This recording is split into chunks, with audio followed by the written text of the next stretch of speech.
Fáilte roimh go Curfá sra úrnua corioch in bhfuil míad sa tóir an gcór is fearr in Éirinn. Thar deich seachtaine be cuimhlint chéir idir chór ilghinéiche den scoth ó cheann na tíre tuairt faoi stáitse Helix agus iad fad snomíocht le bheith mar bhuatóir na srathe.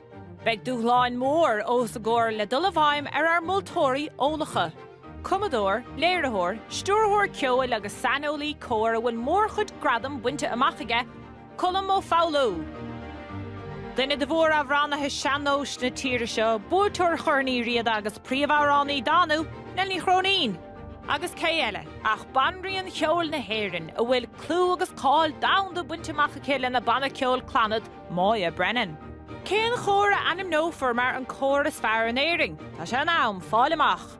Seo hé, Curfá.